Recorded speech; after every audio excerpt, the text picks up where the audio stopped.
The bottom line fact is that any writer who's going to be, very successful over the long haul, they're going to need to do what they can to build their own personal brand.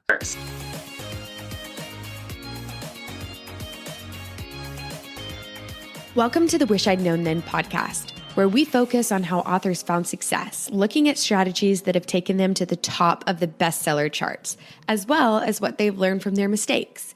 Because being an indie author is more than knowing the latest marketing trend. It's about being innovative and creative and learning from your mistakes. Welcome to the Wish I'd Known Then podcast. I'm Sarah Rosette. And I'm Jamie Albright. And this week on the show we have Nick Courtright talking about Atmosphere Press. Yes. Yeah, it was a great interview.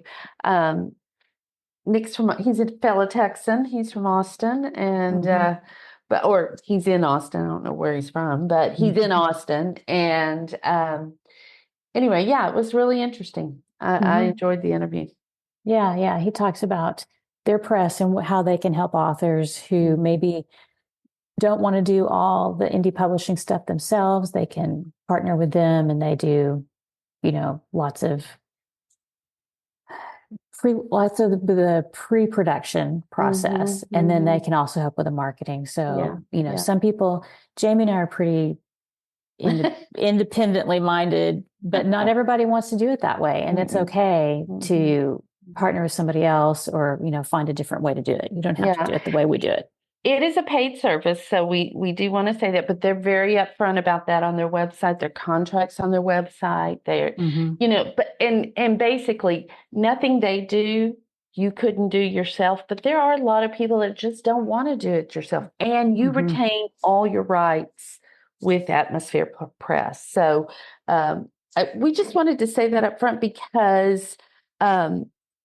Sometimes hybrid publishers get a bad name, but I feel like that they have tried very hard to be as upfront and as honest about things as possible. And sometimes you don't get that with other companies. So yeah. So we'll have more on that. We're gonna, and when we talked about more than just the publisher, we talked about trends and where publishing is going, how things are changing, what authors can do, mistakes that people make when they go into publishing their book, and some interesting answer on that because that was it's so true. There's some things that haven't come up before when we talked about these subjects. So, and we should also mention that this podcast this week is sponsored by Xero, and you can use discount code Wish I Known Then 20 and get 20% off. And I'll tell you more about that in a little bit. That's coming up. But what about personal updates? What have you got going on? I've had COVID. And so I can't remember if I said that last time. No. So I got COVID, and then 3 days later, my husband tested positive for COVID. So the good news is we've been laid up this week. I would say that we probably have had a mild to moderate case, just very congested, feel pretty cruddy, body aches, that kind of thing. I've been really dizzy. But the Olympics are on, so we've just fortunately that worked out well, right? Like a couple of old people watching the Olympics, and but so that's been good. At least we haven't had to, at least you have something to occupy your time. Exactly. So, but that's about it. I haven't really done much of anything. I had some plans, and today I do feel quite a bit better. So I am going to work a little bit today. But it's been being dizzy and a little foggy headed has made it kind of hard. So and tired, super tired. I've been tired. He's taken a nap. He never takes naps. So it'll take you out for a while. Yeah. And like I said, we've had a pretty mild to moderate case. So, and you've had it before. Fever. It's not like you haven't had it before. Right. So. I had it 3 years ago, and it was, I really only had one day of feeling kind of cruddy, but this has been more, it's called the flirt variant. Sounds so cute. Not cute at all. Oh, I haven't heard that. Yes. COVID flirt. No idea why, but, we've just been in the house and, trying to stay cool and watching the Olympics.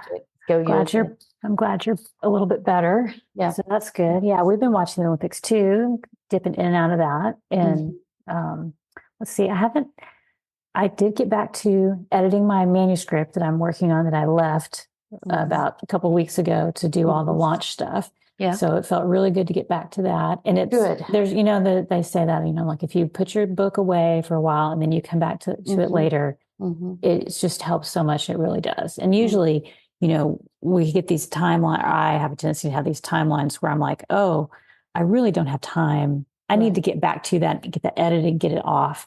But it does help to have a little distance from it. So, but the good news is I don't hate it. That's great. I'm like, okay, this isn't terrible. So that's good. That's such a good feeling. Yeah. Yeah. Yeah. It needs work, but it's not like irredeemably bad. Right. So right. That's okay. That's right. It's not a restart kind of thing. Yeah. Yeah. Yeah. And so the other thing I'm looking at is drop cap. That's been mentioned on the Creative Pen. Joanna Penn's talked about it. Draft Digital is partnering with them, and they're like a sub-rights foreign agency licensing company. So I'm kind of looking into that because there are places that I don't want to do the translations for. Countries that I don't want to do the translations. I'd be willing to, license that to somebody else. So checking that out, maybe looking at some other options too. So good. Like in my spare time. So I'm spending my spare time is I'm browsing websites and stuff like that. So so that's it for me. Let's see, we don't have any new supporters this week, but if you want to support the podcast, you can join us at wishidknownforwriters.com/support, and you get access to the Slack group and the previous episodes that are for supporters only.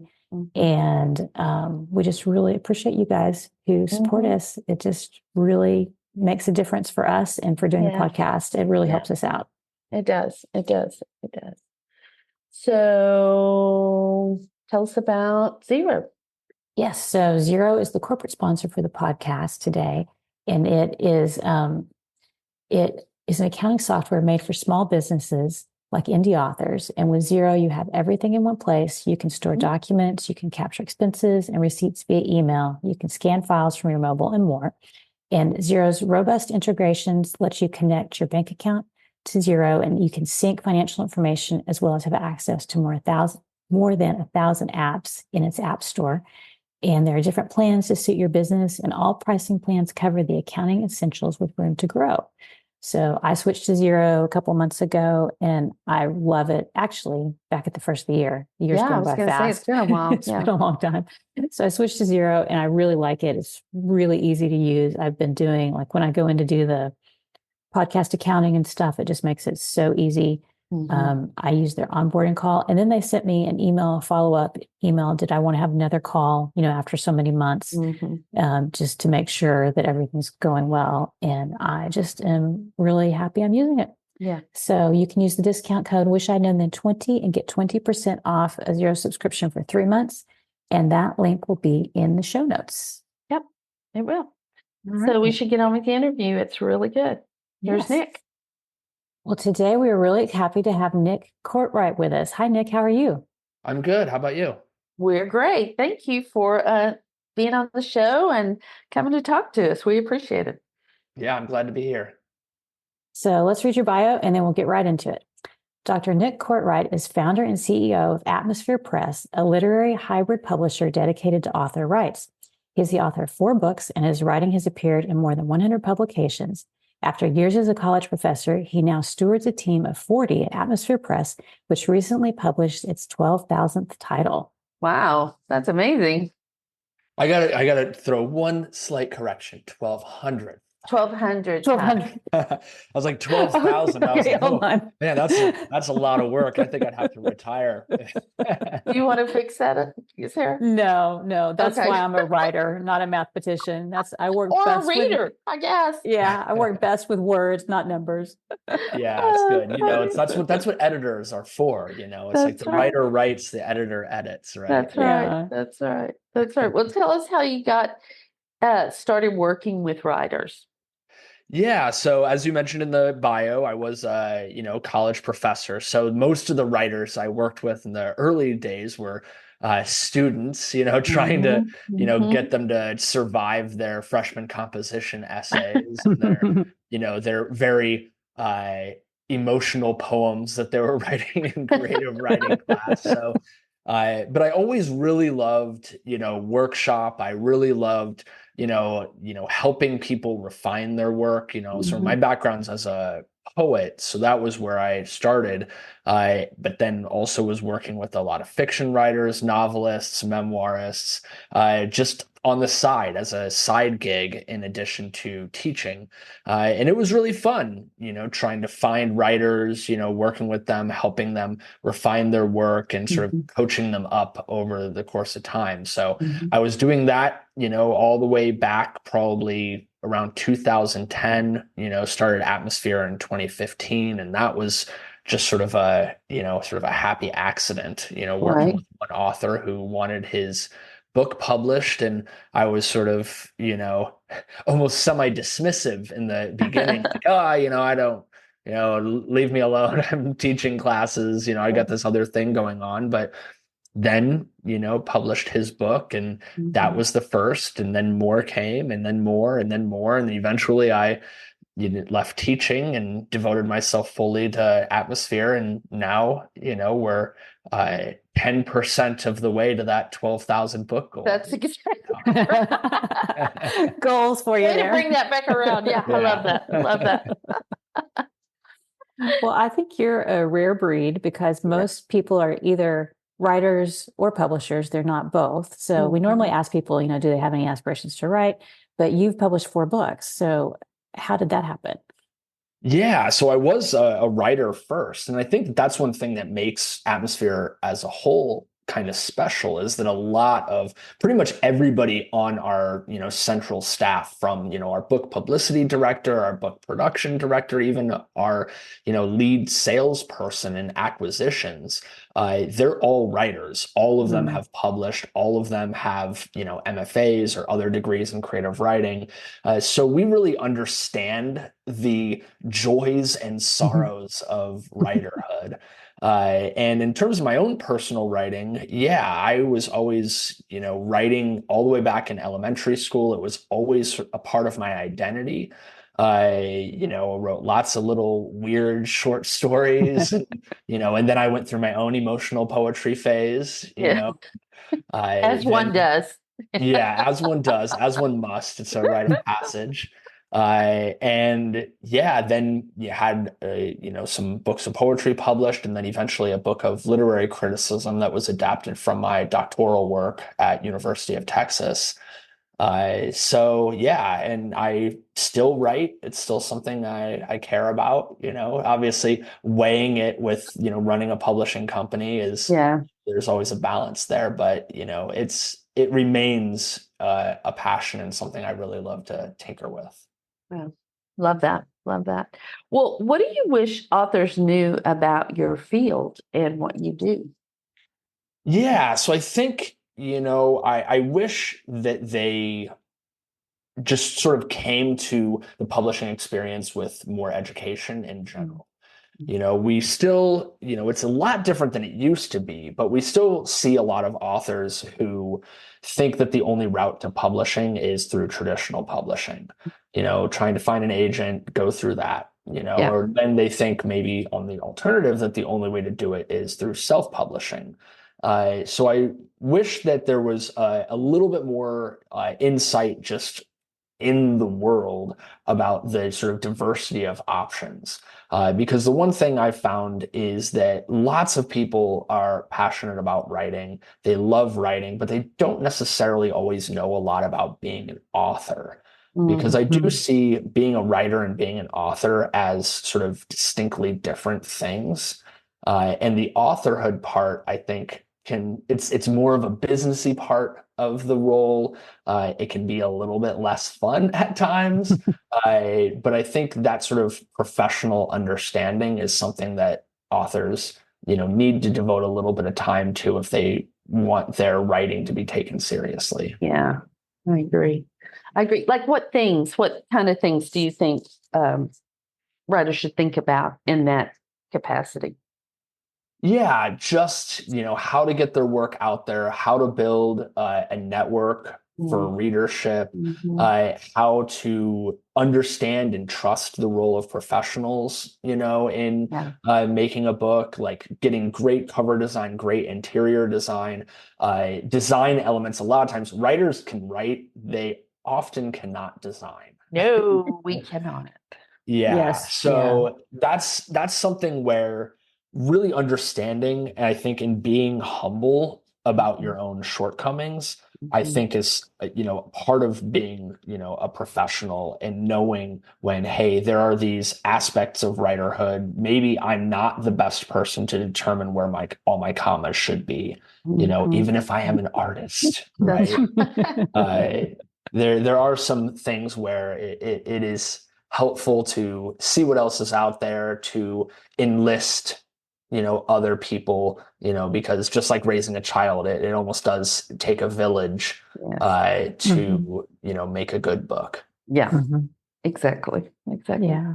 That's a great answer. Yeah. Thank you. Yeah. Well, is there anything you wish you'd known about, like working with authors, coming to it as a publisher? Yeah, I think it's almost kind of related to that, is that I wish that I had sort of known, I guess let me say the biggest thing is I've been really surprised by the diversity of people who are called to writing. I think that's what I wish I'd known. Because coming from an MFA background and then going and getting a PhD and all of that, like I was sort of really thinking that writers were these MFA types of people, people who went and they were like, I want to be a writer. They went to school for it. That was what they were doing. They were an adjunct professor like I was for many years at various stops. They're in that academic realm of writing. And that was sort of my vision of like, oh, most writers are like this. In fact, that is a very small minority. That's right. Hello, genre fiction. Hello, genre fiction, which we love. We have so much fun with genre fiction, and there are so many different types of people. We have writers who are in their 90s, who wanted to write their whole life and they never could until now. Yeah. Right? Like we end up with people like that. We end up with people who work for government agencies. We have people who are plumbers, people who, live all around the world, different countries that they're from, different backgrounds, different ages, all sorts of diversity of people. Like for some reason or another, there's some magical thing about the act of writing, the act of creation that draws all types, people who otherwise I can't imagine them ever being in a room together. Right. Exactly. But here they are all like sharing this one single passion. And we, as a publisher, are sort of privileged to have the opportunity to work with all these folks. Oh, yeah. I think it's really surprising if you go to a writer's conference, just the diversity of what people do, like before they became a writer, if you just talk to people, you find out they had all these different unusual jobs. And I think it's interesting that sometimes people will be like, oh, I was a lawyer, but they don't write about lawyers. They write about some other thing. Yeah. They're like, oh no, I don't want to write about that, even though that's their experience. So it doesn't necessarily mean you have to go into you don't have to write about what you know. You can learn and do something different. Right. Yeah, absolutely. We definitely have had people who's like, oh, I work in insurance or I work in like cybersecurity or something like that. And then they're writing these like sprawling fantasy novels or, really like pensive existential poetry or something like that. It's like, wow, now I know what was really going on when you were, processing all that paperwork. That's exactly right. That's exactly right. Yeah. Well, what do you see authors doing a lot because they think they have to do it, but it's not really producing any results? Oh, that's sort of a real clear answer for me, and that is seeking an agent. Yes. Yes.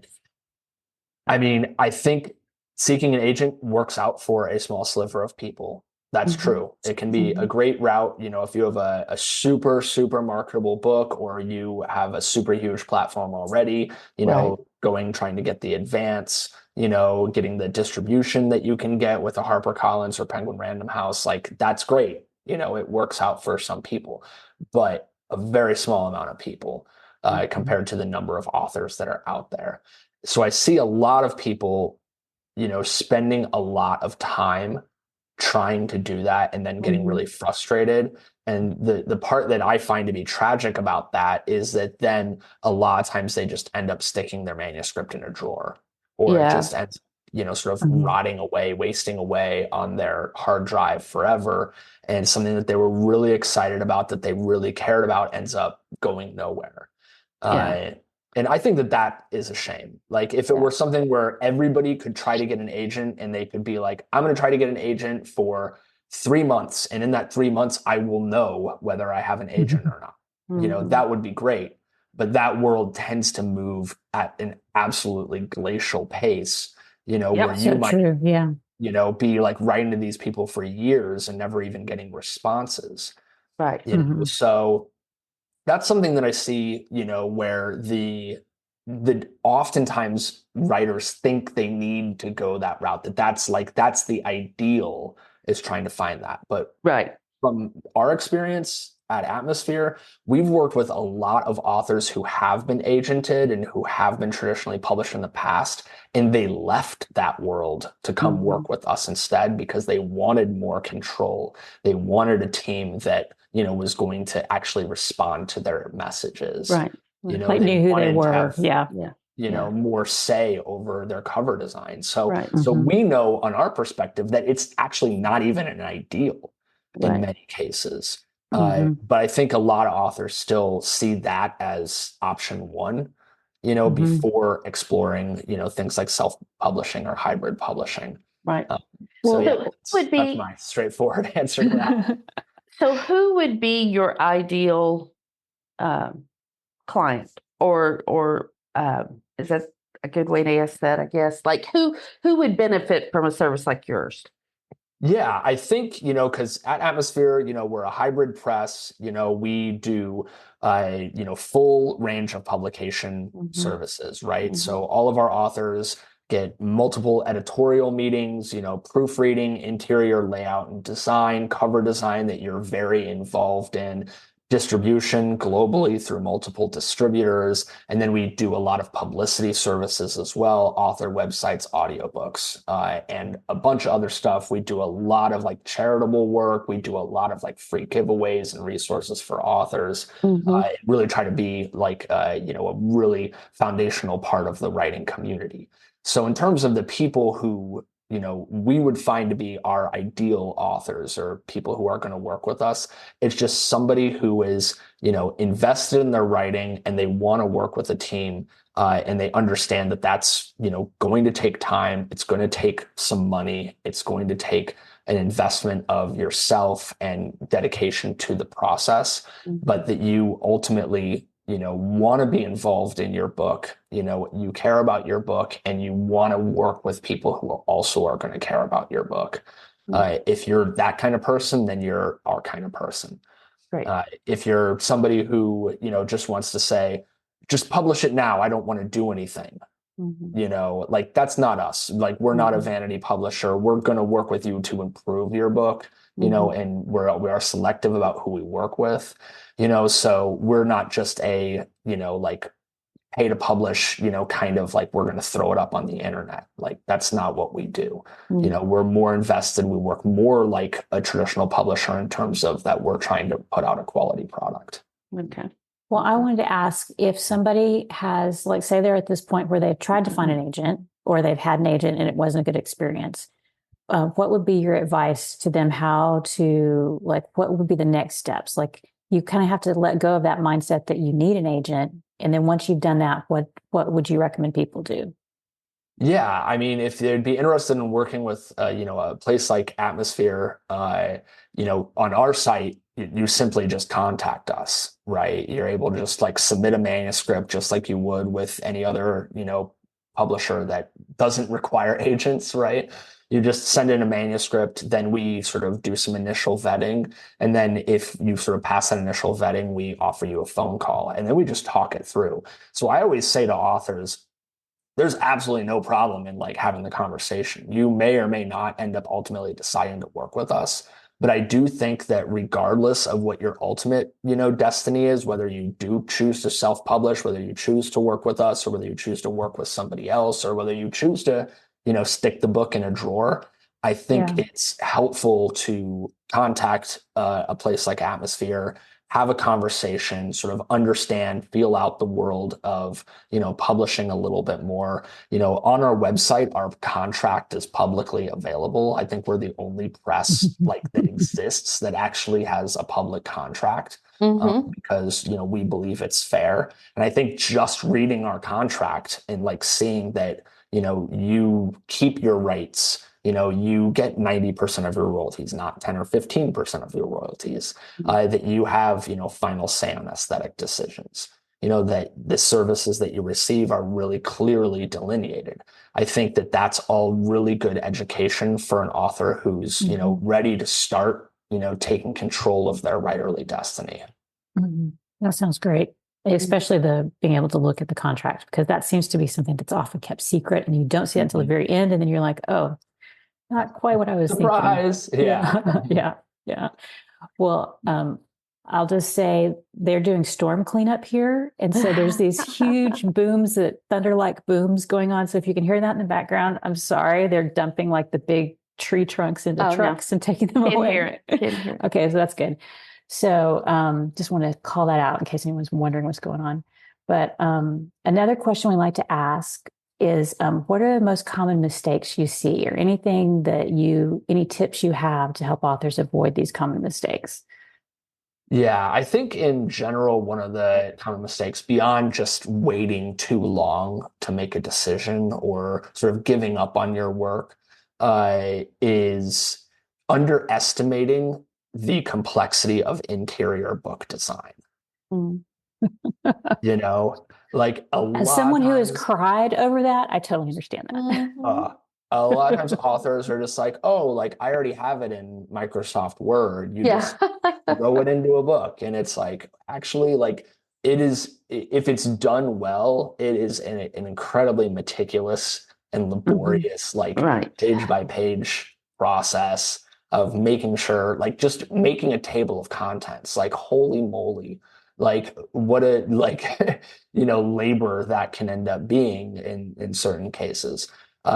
So I think that is a common mistake when people do, start thinking like, I've got my manuscript, now I'm ready to turn it into a book. They're like, oh, cover design is this really super exciting thing. And an editor would be good. Oh, proofreading, that makes sense. I need a proofreader.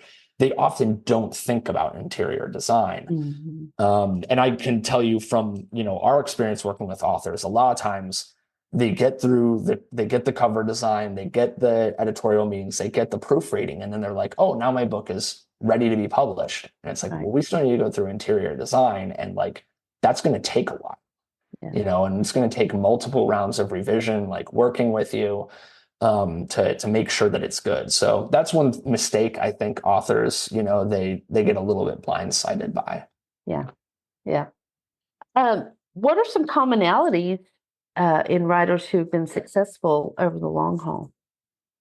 I think really the biggest common factor that we see is authors who aren't afraid to really stand behind their books.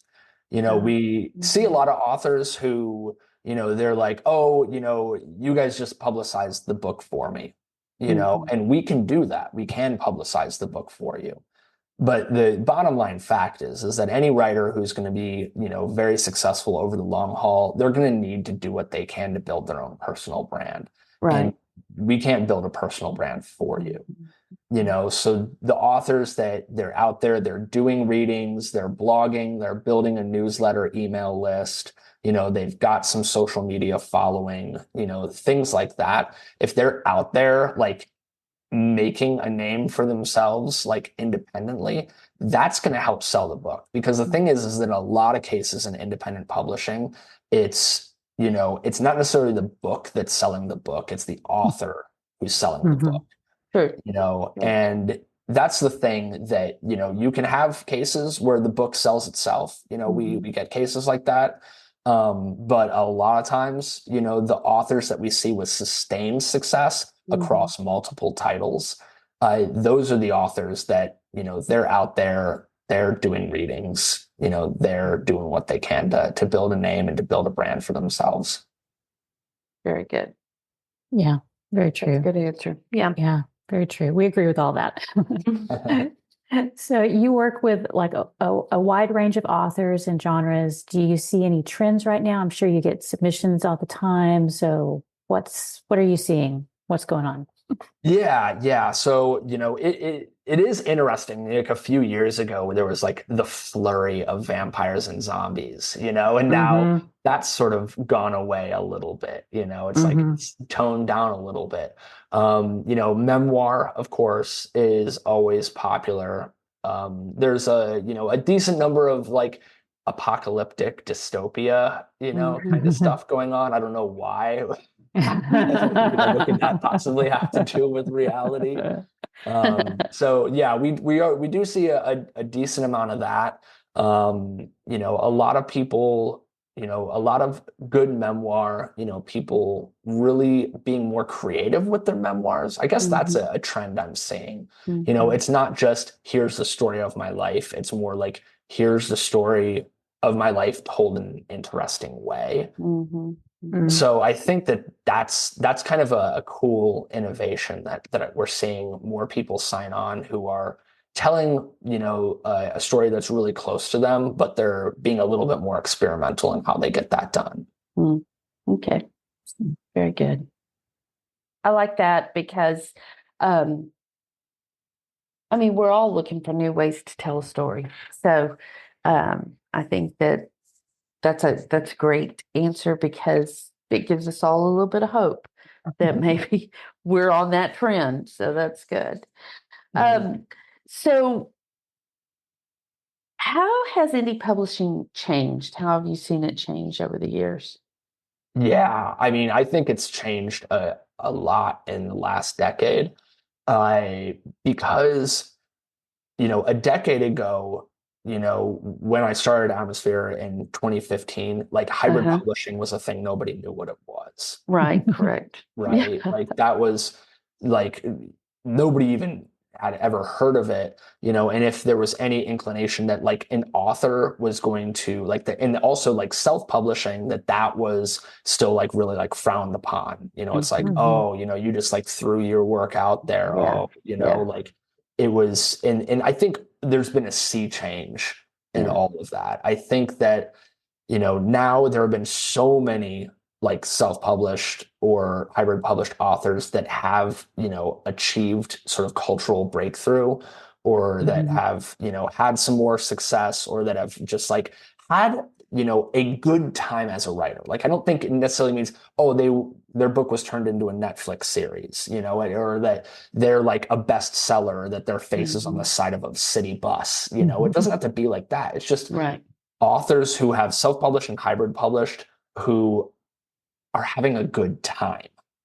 Yeah. Right. Like they're out there, they're doing readings, they identify as a writer, they're known to their friends and family as a writer, they feel validated, they feel heard, they feel good, they feel professional about it. I think that 10 years ago, you didn't really see that. It was almost, if you self-published, it was kind of like oh yeah, I self-published. You kind of had to apologize for it. Yeah. And same thing with hybrid publishing. It'd be like, oh, you paid somebody to help you publish your book. Like, oh, that's a vanity press. Right. And now it's like, no, these are like, you're hiring professionals. You're not going to, just try to, do plumbing yourself or something like that. It's like sometimes you need professionals if you want the job done well. Right. It's like that with everything. You're not going to go get brain surgery and just try to like wait for somebody to do it for you for free. Right. So that I think has been a big change in indie publishing, like over the course just of the last like 5 to 10 years. And I really think that trend is going to continue. Yeah. It's so interesting because, like you were saying, traditional publishing moves like glacially slowly. Like to get anything done, it takes so long. And indie publishing is like little like Formula One race cars, like always changing, always different. So it's very it's a interesting contrast. So like we've looked back. So like looking ahead now, what do you see coming in the future? Oh yeah, just more of that, like I think that indie publishing between self-publishing and hybrid, like that's where all the innovation is happening. Like it seems like a lot of the traditional presses, they're just doing the same thing that they've been doing, right? But with us, I mean, I know with our team, like we are always thinking of new things to do. Like we, have a writing residency in Costa Rica that we run. It's free, it's just something that we do to serve the community, and we run a free interview series. We're actually going to be starting, we're starting a monthly subscription program to get authors like monthly coaching meetings and all these other benefits. So there are lots and lots of ways in which like we're constantly trying to change things. We're constantly trying to innovate, and mix it up. And I know that we're not alone. There are other places that are trying to do this too. So I see in the future, there's just going to be more acceptance. More authors, I think, are going to be looking towards indie avenues because that's where the value is going to be. That's where they're seeing the movers and shakers in the literary world who are trying to do new things, trying to be exciting and like find new ways to, get into markets and serve writers well. Yeah. That's great. Yeah. Well, so one thing that always comes up when we talk about the future is AI. So what is your perspective on AI? I mean, Jamie and I have kind of come to the conclusion that it's here, it's not going away, but we're not like gnashing our teeth and now. I mean, it's kind of like here it is. Let's figure it out in an ethical way that, But as a publisher, how are you doing it? So how are you navigating that? Yeah, I think it's definitely not going away, and it's going to be more and more. I think it's going to be really tricky to figure out because right now we're just in this sort of liminal state where, nobody knows, like, it's like, oh, you technically can't copyright, AI assisted content, so there's that to figure out. Like, I imagine, like, at first my thought was like, oh, this is going to be bad for writers because, people are going to not want to write anymore because they're going to, the AI can just do it for them, but then I kind of came around that it's like, no, actually, there's so many people who would love to write, but they don't have time to do it. They don't have the confidence maybe necessarily to sit down and devote that many hours to it. If they can use AI assistants to help them tell their life story or to help them write that novel that's been bouncing around their head for the last decade, go for it. Like I'm fine with that. If it like helps them like generate content at a quicker rate, that's good. I think that they need to be transparent about that with any publisher that they're working with. We had an author who had used some AI, and we put a disclaimer in the book that it's like AI was used in the creation of this work. And there's the understanding there that, the book technically like isn't copyrightable, but I think in a lot of cases, like writers don't necessarily care, it's like copyright doesn't really end up being a concern in most cases. Like in terms of my own personal feelings, like my last book, my second to last book that I published, I like put explicitly on the copyright page that the book was not copyrighted, that it was openly available. If anybody wanted to steal, have at it. People have open source, huh? Yeah. Yeah. I mean, if somebody wants to steal my poem, like, and more power to them. But I know different people have different takes on it. And I think we're all just going to be sort of winging it a little bit, because technologies, is moving quickly, but nobody quite knows exactly where it's going to go. So we've all got to be receptive. I don't think it's necessarily at this point anyway, or anytime necessarily soon. I don't think it's necessarily a boogeyman in the writing community. I think it's just something we need to, navigate. And, the real writers are going to keep loving writing, and they're going to keep wanting to do it, and those are fundamentally are going to be our people. Yeah.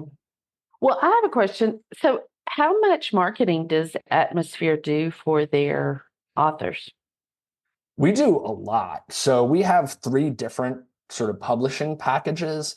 So our essential package doesn't include a ton of additional marketing. Like we do some for that. But then the premium and sort of flagship packages, they include quite a lot. So like, for example, the flagship deal that we have, there's reviews, we get your book reviewed, we get you set up with interviews, we do paid advertising for your book, we set you up with readings for your book, we, get Kirkus for your book, we do NetGalley to, help get reviews as well. There's a lot of stuff. We'll do like Goodreads giveaways, all sorts of other stuff, even like print ads in some cases. So we're definitely, not, a publisher where we just, publish the book and then it's like, okay, see you later, bye. It's like, we really want to work with authors, not just through that writer part, but through the author part of having their book out in the world. And a huge part of what we do is just educating authors. Right as soon as they sign on with us, we're like, hey, you probably don't want to think about publicizing your book right now. Right. You probably should. And here's, like 10 pages worth of, our advice on how to go about, building an email list and, doing all of these other things so that when the book is ready to come out, you're not just like, oh, hey, friends, my book is coming out, and you like do like one post and then it's crickets, right? Yeah. So we really try to help authors because for us, the more successful a book is, the more an author is like seeing their book out in the world and they're getting reviews and they're getting readers, like that means they're going to work with us again. That means they're going to, say good things about us to other people. And we want these authors of ours to be happy. Right. And it's been borne out over time because we've worked with a lot of people over 3, 4, 5, 6 books at this point. So it's definitely something we take pride in as a differentiator versus other hybrid presses. Oh, that's good. So tell us a little bit about working with a hybrid or small press and distribution, because that's especially like for print, because that's something that as indies, it's more difficult for us to do. So are there advantages, to that route? Yeah. I think it's always going to be tricky when you're relying on print on demand. And that's basically the lot of life for independent published authors. And most people who are published with traditional small presses as well, like many university presses use print on demand now. So it's really common now for that. And print on demand's benefits are enormous, right? You don't need to fund a print run. You don't need to worry about warehousing. It's much easier to serve authors internationally, because you're not just having all your books, stuck in a single warehouse in Topeka or whatever, so it's hugely beneficial, but it does sometimes make it more difficult at times to get books into bookstores. Right. So that's something that always needs to be navigated on the distribution front. Do you make your books returnable? Which, making them returnable comes with enormous risks, because you can actually end up in the hole on your returns. So we, by default, don't have our books returnable unless authors really want them to be returnable. And we sort of give them a little bit of an education platform on like, this is what returnability means. It means some more bookstores, might take your book, but it also means they might order too many and then return you in the hole. So there are a lot of wrinkles. It's complicated. And the thing is that we actually have a document that called the Book Promotional Guide that we actually call it famous. It's like our famed book promotional guide because this thing has just dozens of pages of information that we've compiled, that we've written ourselves from our experience publishing 1,200 books of like, this is how distribution works. This is how royalties work. This is how bookstores work. This is how to promote, like all of these different things, about all the ups and downs of the process. And I think that is just an enormous resource that we've sort of created for our authors to help them understand what can be a very convoluted piece of the puzzle. Yeah. So do y'all use POD, or do you print runs, or a combo, or how do you do that? We do POD. Yeah. Okay. Yeah. Because that's its own, print runs are a whole nother issue. Yeah. I mean, it just requires just a very significant amount of further investment. Yeah. Right. Yeah. And, we don't necessarily want to put authors in that position. Like, we have had a couple of our like top selling authors who sold like tens of thousands of copies who would sort of do a print run. Like, we don't, because with us, authors maintain their rights, we don't hold a monopoly on printing the books. So if an author is like, hey, I've got this printer in China who wants to print 20,000 copies of my children's book, for a song, we're going to say like, okay, like, be careful, but feel free, we're not going to, hold them back from doing that like a traditional press would, where they'd be like, oh, we have exclusive right to print your books because we want to make money off of every single copy. If we have an author who wants to do that, so they can get a bigger per book return, then we encourage them to follow that path, but to be mindful of the risks for sure. Right. Yeah. Right. Very good. Very good. Well, what do you think is the best thing you've done to set Atmosphere up for success? I think the best thing I've done is just right from the very beginning. The very first time Atmosphere Press had a website, I was like, okay, I need to build a website for this thing. I don't know what I'm doing, but like, and I put this together, and I was like, what are the principles like of this press? What make this press different? And so I came up with these sort of 5 founding principles of honesty, transparency, kindness, professionalism, and making your book awesome. Those were the things that my 9 years ago brain thought were the things to found Atmosphere on. And I think that has been the biggest thing that set us up for success, was just that very early dedication to things like transparency and kindness.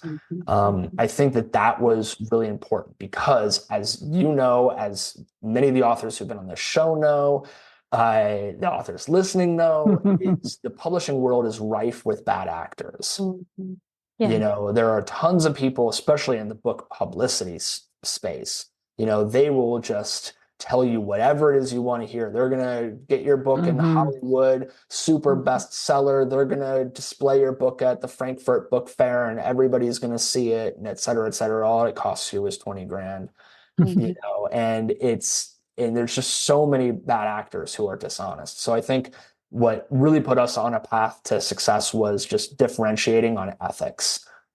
And I think that right from the start, and you see that still borne out with us having the contract public, stuff like that. We're not trying to, run from the type of model that we use, because it is fair, and, it's a good deal, and it makes sense for a lot of people. And, I think that's really what sets us apart. I think that's great. That's a great answer. Yeah. Good foundation to have. Yeah. Always. Yeah. I appreciate it. Well, tell people where they can find out more about Atmosphere Press. Yeah. So, of course, atmospherepress.com. That's going to be the place of places. So we've got all sorts of awesome stuff on there. So obviously, if you have a manuscript you'd want to submit, there's a button that says submit your manuscript, right? So that's a good way to do that. And then, potentially end up on the phone with one of our acquisitions folks to discuss what publication would look like. Of course, it's ultimately your choice what you choose to do. But we have all sorts of other great resources on there. We have a blog that has tons of great information on there. just hundreds of articles at this point.